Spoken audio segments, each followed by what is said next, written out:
Allez, c'est parti pour Assassin's Creed 2, jeu sorti en 2010.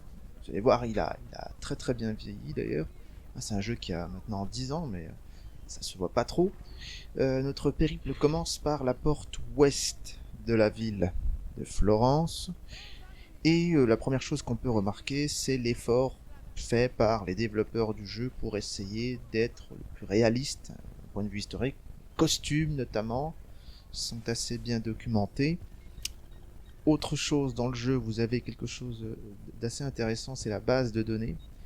Cette base de données met à disposition des informations historiques assez intéressantes sur la société de l'époque, sur les personnages célèbres, sur les lieux que l'on va fréquenter dans le jeu. Je m'arrête ici volontairement sur les banques parce que vous l'avez vu la dernière fois sans doute dans le travail préparatoire et on va continuer d'en parler. Les banques ont eu un rôle fondamental à Florence notamment dans le développement de la Renaissance. Les personnages les plus célèbres de Florence, il y en a beaucoup. Difficile de s'arrêter sur l'un ou l'autre d'entre eux. Rapidement, Julien de Médicis. Bon, c'est un Médicis, une famille qu'il faudra présenter parce qu'elle est surpuissante à Florence. On ne peut pas évoquer Florence sans parler de cette famille. Julien de Médicis, je m'arrête un peu sur ce personnage. Il va mourir dans des circonstances un peu glauques, assassiné sauvagement dans un lieu que je vous montrerai un peu plus tard. On a comme autre Florentin célèbre Léonard de Vinci. Enfin, il n'est pas complètement florentin, il vient de Vinci, comme son nom l'indique. Et Vinci, c'est un petit village qui est pas très très loin de Florence en réalité. Je crois que c'est à peu près une vingtaine, une trentaine de kilomètres. Mais voilà, la plupart de ses œuvres, de ses travaux, il les a effectués à Florence, même si après il a voyagé pas mal de temps. Vous savez qu'il est mort en France. Autre Florentin dont on peut parler rapidement, on présentera encore après ces personnages de manière un peu plus... Alors Machiavel qui a donné son nom à un adjectif, machiavélique, que vous avez peut-être déjà entendu. Être machiavélique, c'est être quelqu'un de sournois un peu, hein, quelqu'un de perfide, rusé, mais pas dans le bon sens du terme. Bon, c'est un personnage qui est célèbre pour son ouvrage Le Prince, qui aujourd'hui encore est lu par les plus puissants de ce monde par rapport aux principes qu'il y préconise, les principes de gouvernance notamment. En parlant de gouvernance, vous avez ici Laurent de Médicis, un des personnages, enfin des Médicis les plus connus. Laurent qu'on a appelé aussi le Magnifique, parce que son règne, on peut appeler ça un règne, même si officiellement il n'est pas prince, a été marqué par des dépenses inconsidérées, notamment artistiques. Et ces dépenses-là, vous verrez qu'il les a pas effectuées pour son bon plaisir seulement, mais aussi dans une visée purement politique, de contrôle de la population, encore une fois. Les lieux. Les lieux, on a plusieurs villes dans le jeu, mais celle qui est vraiment exploitée, c'est celle de Florence. Alors, je passe très rapidement sur les lieux, voilà, parce que pour chacun d'entre eux, on fera une présentation. La carte, évidemment, la carte de l'Italie. Et quand on zoome, on est bien à Florence, à l'ouest de la ville qui à l'époque est entourée de murailles. Alors, on commence donc notre périple. Allez, c'est parti. Donc on va vers le premier monument. Ah, un voleur. Un voleur, Voilà. un assassin. Dans le jeu, vous avez pas mal d'actions, mais le gameplay que je vous propose était un gameplay purement historique, de découverte. Donc ne vous étonnez pas si je brille par ma lâcheté comme à l'instant. Ah, voilà. Puis parfois il y a des choses qui sont agaçantes, face auxquelles il faut faire preuve d'une certaine patience. Pour ceux qui connaissent le jeu, je pense que vous voyez de quoi je parle. Voilà. Ah, tiens, le premier monument, il est devant nous. Il est devant nous. On va s'approcher un petit peu. Ah bah voilà, je vous en parlais à l'instant. Voilà, des choses un peu désagréables face auxquelles il faut faire preuve de sang-froid, comme moi en ce moment. Voilà, avec un petit peu de diplomatie, on arrive toujours à résoudre quel problème. Donc ce monument, pardon, c'est une basilique, la basilique Santa Maria Novella. Ah oui, petite précision d'ailleurs, je vais m'efforcer, faire l'effort de prononcer les noms en italien. Nous sommes en Italie donc, on se moque pas, hein. Merci. On n'esquisse pas le moindre sourire d'ailleurs. Donc Santa Maria Novella, c'est une basilique qui a été construite. Le début de la construction, pardon, remonte au Moyen Âge. Et ce qui est intéressant pour notre chapitre sur la Renaissance, c'est cette façade. On appelle ça une façade Renaissance. C'est une des premières. Cette basilique qui se trouve actuellement près de la gare qui porte le même nom, la gare Santa Maria Novella, comme on le voit ici. Évidemment, à l'époque, il n'y avait pas la gare. Hein. Vous imaginez bien, on a détruit les murailles pour agrandir Florence et pour construire la plupart des prolongements de la cité. Bien plus tard. Mais à la Renaissance, qu'est-ce qu'on voit? On voit cette façade que l'on doit à un certain Leone Battista Alberti, qui va utiliser le marbre de Carrare, le fameux marbre de Carrare et d'autres marbres d'ailleurs de couleur verte notamment, qui vont être pour effectuer ces motifs géométriques. Alors Leone Battista Alberti, c'est un humaniste. Un humaniste, c'est quoi? C'est quelqu'un qui s'intéresse à tout, qui touche à tout. Philosophe, il est également mathématicien, il s'intéresse beaucoup aux mathématiques, à l'architecture évidemment, c'est un poète aussi. Et on voit qu'il s'intéresse aux mathématiques par rapport aux proportions de cette façade qui sont symétriques comme le faisaient les anciens, les Romains notamment. Donc c'est une sorte de récupération, c'est un peu à l'image de la Renaissance de manière générale, de récupération de ce que faisaient les anciens pour le remettre au goût du jour. Et cette façade le montre, c'est véritablement le style florentin, le style italien qu'on voit là. Pour ce bâtiment religieux. Donc il construit cette façade à partir de 1458, même si l'église elle avait été construite dès 1296. Et la façade elle commence en 1458. Alors, quoi d'autre? Juste là, il y a une chose qui ne doit pas vous échapper sur l'image, devant la cathédrale, sur le parvis, cette place qu'on a devant la cathédrale, on voit cette statue. Alors cette statue dont je ne m'explique pas la présence, c'est le fameux Apollon du Belvédère, une statue très célèbre qui, comme son nom l'indique, représente le dieu Apollon et qui se trouve, comme son nom l'indique encore, au Belvédère. Alors le Belvédère, c'est où? C'est à Rome, c'est le palais du pape.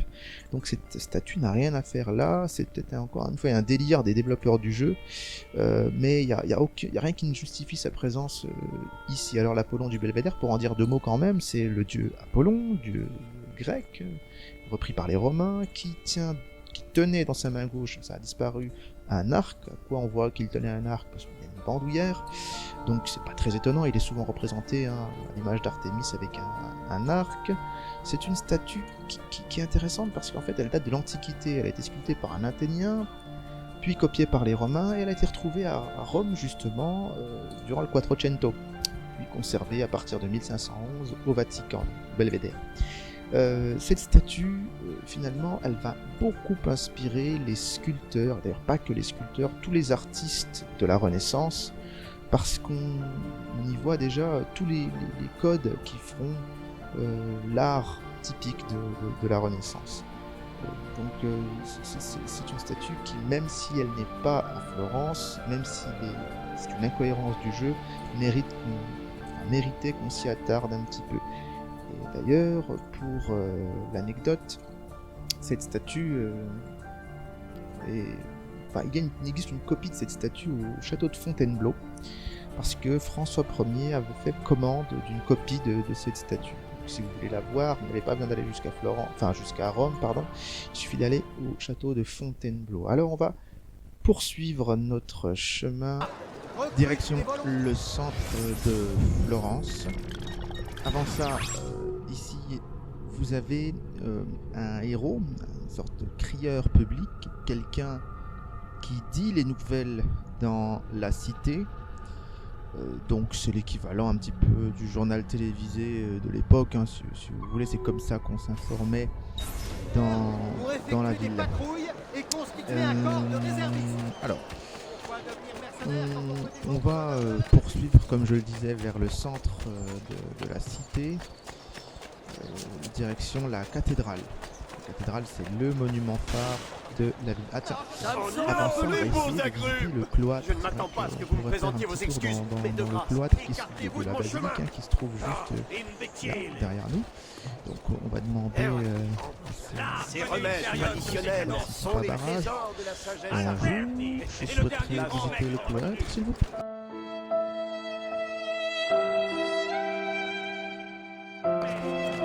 D'habitude, le coût du touriste belge, ça fonctionne partout. Alors, on va changer de stratégie. Mission accomplie. Ouais, il s'agissait en fait d'un regrettable malentendu. Donc, on est bien dans le cloître, dans un espace dédié à la méditation, au calme, à la paix. Vous avez donc très souvent c'est un espace retiré un petit peu du tumulte de la ville, dans lequel on peut se reposer un petit peu, de la verdure, des orangers comme on a pu le voir. Donc c'est typique des établissements religieux, on retrouve dans les monastères, dans les églises. Alors, on va essayer de ne pas trop se faire remarquer dans la ville, voilà, et on va tout de suite se diriger vers la cathédrale, comme je le disais juste avant, la cathédrale de Florence, qui est véritablement le cœur de la cité, le cœur religieux en tout cas.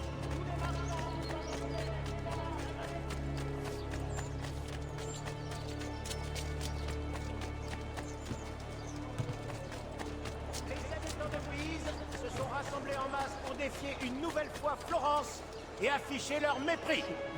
Les jeunes hommes de la ville auraient même montré leur postérité. Ceux qui trouveraient mes articles trop chers, je répondrai que la qualité On y est quasiment. Voilà, nous y voilà. Donc c'est le monument sans doute le plus célèbre et emblématique de Florence. C'est donc la cathédrale Santa Maria del Fiore, Sainte Marie de la Fleur. La fleur qui est omniprésente à Florence. Et je rappelle que c'est aussi l'emblème de la ville. Le nom même vient de Florence, vient du mot fleur, l'ancienne colonie romaine, Florenicia. Donc là nous sommes sur le parvis de la cathédrale et la première chose qu'on peut constater avant d'évoquer la façade, c'est que sur ce parvis, donc la place qui se trouve devant la cathédrale, un petit problème, c'est-à-dire qu'en gros on devrait trouver là, sous mes yeux, le baptistère Saint-Jean, le baptistère San Giovanni, qui est l'un des monuments clés aussi de la cité. Un baptistère, c'est un endroit où on baptise, et c'est là que l'écrasante majorité des Florentins a été baptisée pendant très très longtemps, au Moyen-Âge jusqu'à la Renaissance. Donc ce baptistère de forme octogonale devrait se trouver là dans le jeu, mais il n'y figure pas. Donc c'est pareil, une erreur sans doute des développeurs. Allez, on escalade un petit peu, on va voir vraiment une chose très importante, très importante de ce monument, enfin ce qui le caractérise. Mais avant ça, oui, voilà, une petite vue sur ce qu'on appelle le campanile de Giotto. On en reparlera un petit peu après, on y reviendra, à ce campanile qui se trouve tout près de la cathédrale. Et je vais vous demander d'observer ceci. Alors ceci, c'est une coupole, un dôme pour être plus précis.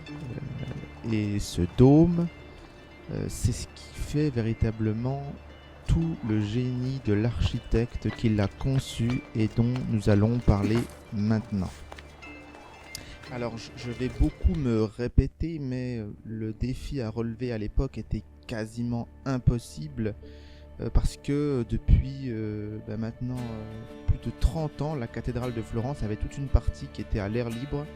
Depuis Arnolfo di Cambio qui avait proposé une structure octogonale, personne n'arrivait à trouver une solution pour ce dôme. Donc un homme, Brunelleschi, propose de relever le défi. Pourtant il n'est pas architecte, il est à la base serrurier et horloger, donc rien à voir. Mais bon, il a une idée et il se propose un concours qui est lancé par la guilde des marchands de Florence pour solutionner ce problème. problème de taille, j'insiste là-dessus, parce que finalement, bon, les Romains savaient construire des dômes, mais pas aussi gigantesques. Ils utilisaient en plus de cela des cintres pour justement soutenir la structure pendant la construction, ce que Brunelleschi ne compte pas faire, ce qui a d'ailleurs suscité les moqueries des autres architectes de Florence. Ce à quoi, pour l'anecdote, Brunelleschi répondait: prenez cet œuf, essayez de le faire tenir debout. Les architectes répondaient: c'est impossible. Alors il le prend, il l'écrase et il dit: voyez, rien n'est impossible. Bon, c'est une anecdote, on peut se mettre à la place des architectes de Florence quand Brunelleschi propose de combler un octogone de 41 mètres de diamètre sans cintre. En plus de ça, là où on peut les comprendre davantage, c'est que la structure d'Arnolfo di Cambio, l'octogone, était imparfait. Il n'avait pas de véritable centre, ce qui rend l'équilibrage et le centrage d'un tel édifice, encore une fois, très périlleux, voire impossible. Mais Brunelleschi, il a son idée et finalement, il est quasiment sûr de lui. La suite va lui donner raison. En fait, il propose tout simplement de construire deux structures au prix d'une. Une qui est externe et une qui est interne, donc une sorte de double coque, soutenue par d'immenses arches. Alors, en architecture, les arches ou les arcs sont pratiques parce qu'ils permettent de transformer une force verticale en force latérale. Donc de mieux soutenir la charge à la fois de l'édifice et de tout ce qui se trouve dessus. D'accord ?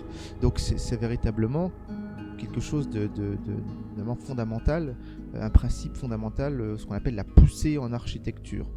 Car dans l'esprit de Brunelleschi, ces arches doivent soutenir des millions de briques, 37 000 tonnes de briques. Et d'ailleurs, pour lever ces 37 000 tonnes de briques, il a conçu des machines de levage très ingénieuses, encore une fois pour l'époque, tractées avec la force des bœufs, qui permettaient de lever tous ces millions, ces 37 000 tonnes de matériaux à plus de 100 mètres de hauteur.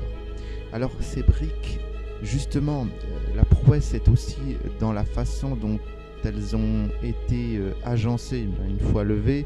Je rappelle que sans poutre, sans cintre pour soutenir la coque, il a fallu les empiler de façon spiralaire, donc en tournant, jusqu'à arriver pile au centre. C'était pas gagné, loin de là, mais c'est pourtant ce qui a eu lieu.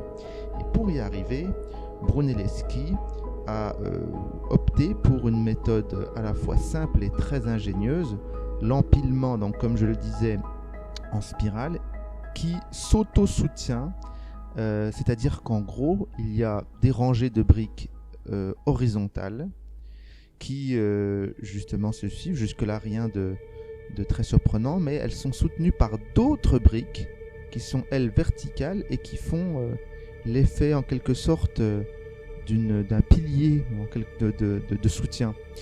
Donc les briques s'accumulent les unes sur les autres à raison d'une rangée par semaine. Et en 1436, comme l'avait prévu Brunelleschi, la dernière rangée de briques arrive pile au centre, donc sans qu'il n'y ait eu la moindre erreur de calcul à ce moment-là. Il réussit donc et tient son pari avec véritablement un succès auquel peu de personnes croyaient à l'époque au départ. Et c'est une telle prouesse qu'aujourd'hui encore, elle l'interroge sur la façon exacte dont il a procédé. Il existe à ce sujet bon nombre de théories pour comprendre comment Brunelleschi a réussi à centrer l'édifice de manière aussi parfaite. Donc c'est dire l'exploit architectural et l'exploit d'ingénierie réalisé par ce monsieur. Alors évidemment, Brunelleschi n'a pas tout inventé, je ne suis pas en train de dire qu'il a tout inventé. Il a voyagé à Rome notamment, où il a pu observer attentivement les constructions des anciens, notamment le Panthéon et son immense coupole. Donc il a pu évidemment s'enrichir de cette expérience-là. Mais tout de même, il a, à partir de cette expérience, innové dans plein de domaines. Et à partir de Brunelleschi, l'architecte devient véritablement un personnage central, une fonction à laquelle beaucoup d'honneurs sont attachés et une fonction liée notamment à l'ingénierie.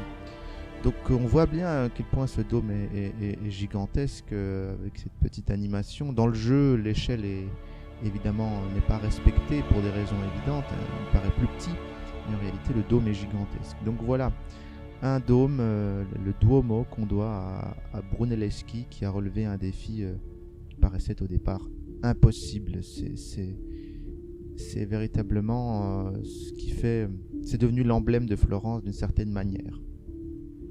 Donc, pour résumer, un homme, Filippo Brunelleschi, un dôme achevé en 1436 et on ajoute cette lanterne en 1471, donc bien plus tard.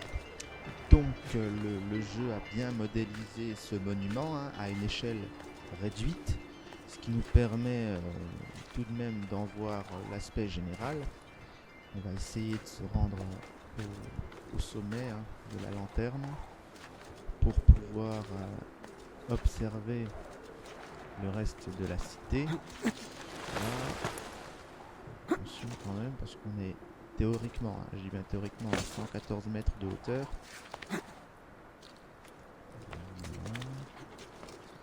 Voilà. Donc c'est cette lanterne, comme je le disais avant, qui a été ajoutée en 1471. Brunelleschi avait déjà résolu le problème. Attention. Voilà. De l'autre côté. Voilà, là on a un point de vue imprenable sur le reste de la ville. On voit certains monuments qu'on n'a toujours pas visités. On voit surtout la campagne toscane autour de Florence, le fleuve, l'Arno, qui traverse la ville. On observe la cathédrale, d'ici on observe la basilique Santa Maria Novella, dans laquelle nous nous trouvions avant. Quoique non, je viens de dire une bêtise. Ce qu'on vient de voir, elle lui ressemble beaucoup, c'est l'église Santa Croce. C'est une façade identique à Santa Maria Novella. Ce que vous voyez au fond à gauche, voilà, ça va un peu trop vite. Là, on a le campanile de Giotto. Campanile, alors pareil, une fonction très précise dans la cité qu'on expliquera un peu plus tard, avec les murailles qui entourent la cité. N'oublions pas qu'à l'époque, nous sortons à peine du Moyen-Âge et que toute cité doit avoir ses murailles pour se protéger, d'autant que Florence avait des cités ennemies comme Pise ou comme Milan par exemple aussi. Donc il fallait se protéger. Pour l'anecdote, le fameux Michel-Ange, sculpteur très, très célèbre dont nous parlerons aussi, a participé à la construction de ces murailles, partie en tout cas du côté du quartier de l'Oltarno. Donc c'est vraiment quelque chose qui est aussi caractéristique de ces villes de la fin du Moyen-Âge. Alors, on redescend délicatement possible. Voilà. Bon. Attention. Aïe. Bon, quelque part ça ira un peu plus vite comme ça. Donc on va se retrouver au pied du monument en théorie, ce qui va nous permettre d'aller un peu plus vite, un peu plus pratique. C'est l'avantage des jeux, on ne note pas vraiment. Voilà, donc on va faire un petit peu le tour du monument tout de même. Apprécier encore une fois ce style italien avec ses formes géométriques, ses marbres de différentes couleurs. Voilà. Et cette première partie de la visite va s'achever sur le monument. Ah tiens, avant de se quitter, un petit détail. On voit ici un médecin, ça doit vous rappeler quelque chose. Cet accoutrement, cette apparence, c'est lié, si vous vous souvenez bien, à l'épisode de peste de 1348, la fameuse peste bubonique, la peste noire, époque à laquelle une psychose s'était emparée de la population et ne sachant comment lutter contre la maladie, les médecins portaient ces fameux becs de corbeau dans lesquels ils disposaient des herbes aromatiques censées filtrer la maladie. Donc on les rencontre ici et là dans le jeu à Florence. malgré évidemment l'éloignement de cet épisode de peste, on les trouve toujours accoutrés de la sorte dans le jeu en tout cas. Donc voilà, ce premier épisode s'achève sur la visite de la cathédrale. On pourrait en parler des heures et des heures. On voit évidemment des similitudes avec ce qu'on a déjà vu sur les cathédrales gothiques, la présence d'un tympan, etc. Et quelques ruptures dans la façon de construire. On l'a vu avec les prouesses de Filippo Brunelleschi. Voilà, c'est tout pour aujourd'hui. La suite dans le prochain épisode consacré un peu plus à la politique de la cité cette fois-ci.